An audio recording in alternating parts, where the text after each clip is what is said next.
Today, we have the most secure border in the history of this nation. No one can argue. The data's clear on that. I started in 1984. I've never seen the numbers this low.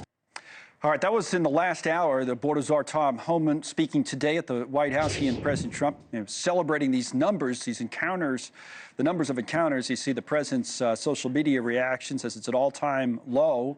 Comes as Border Patrol and local sheriff's departments are tracking groups with illegal migrants crossing into the U.S., and we've seen them making arrests. You see some of this footage that's coming in. All right, let's get to this. We have joining us now live, Sheriff Thaddeus Cleveland, Terrell County in Texas.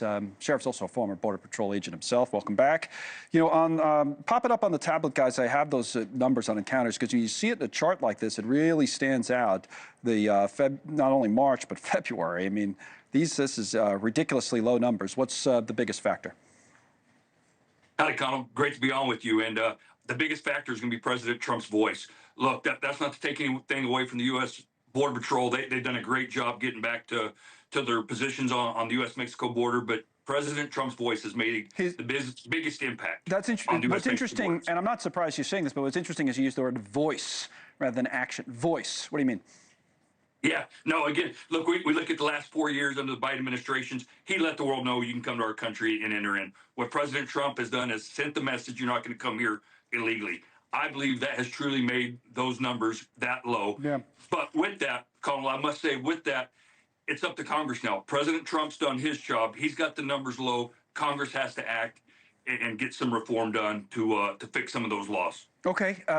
One other thing, we mentioned this earlier. I think we have an article to illustrate it, but the point is the Army controlling some of the land on the border as part of all of this land transfer, the AP said, furthest the Trump administration has gone to use the military for border security. So you're down there, and as I said in the introduction, have a lot of experience in all different facets of this. What about that? Working state, local, federal, and the Army? Yes, no, most definitely. And it's not the first time we've had the Title 10, the active duty military on the U.S. Mexico border. We've had them out here before under President Trump's first administration. And he is really putting everything that the U.S. government has to bring on the U.S. Mexico border. I believe he wants to drive those apprehensions down to zero. Something we never thought could be done. I didn't think he could move on the border this quick. And we're seeing those apprehensions at very, very low levels. All right, Sheriff. But real quick final point, I'm sorry.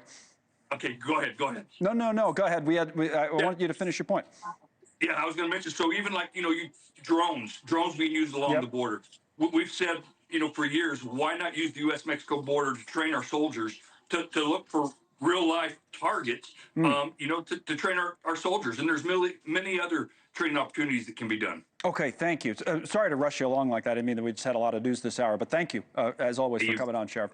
All right. Thanks so much for watching. Just go to joinnn.com to find News Nation on your television provider. And don't forget to click the red subscribe button below to get more of News Nation's fact-driven, unbiased coverage.